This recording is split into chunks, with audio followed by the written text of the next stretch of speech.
Select a layer in Affinity Photo, go to Layer menu and New Pattern Layer from Selection. And you can resize it, move it around, rotate, etc. Filters, and to Blur and Radial Blur. Now this is a destructive effect. You can just move this around. Obviously, as soon as I click Apply, the only way to get rid of it is undo. You can move it around, change the angle, etc. and click Apply. However, you've also got a mirror option, which I think personally is a better, nicer look. So you can see there, and you can move that around as well. You can continue to modify the pattern, but you've got your filter effect. Because it's destructive, I have to undo. I'm just going to go all the way back to the original image now. What you can also do is you can select part of the image. So select just that part.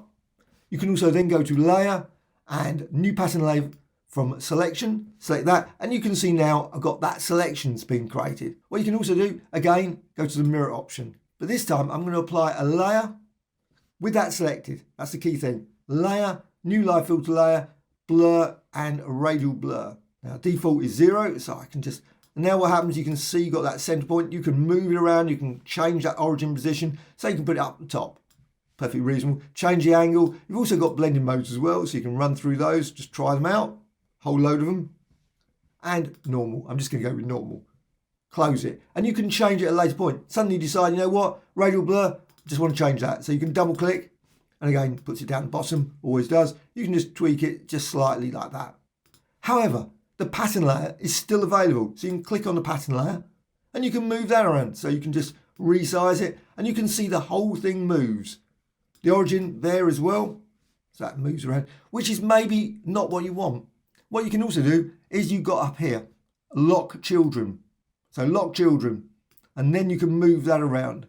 And that creates a different option as well. So if you click lock children there, you can see that moves around. Lock children, that stays in the same position. So that's quite useful to remember as well. So you can do, and also if you don't want the mirror option, you can always deselect that as well. It's all still live. So lock children, I'm going to deselect that, and you can move that around. However, what you can also do is you can click there, just click the radial blur, select that, and you can just drag that up, just put it above. So now it's not connected to that pattern, so you can move it around like that. That's another option as well.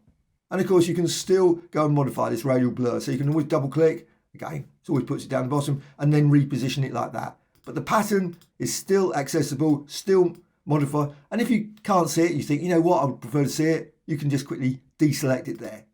So hope you found this of interest. Thank you much.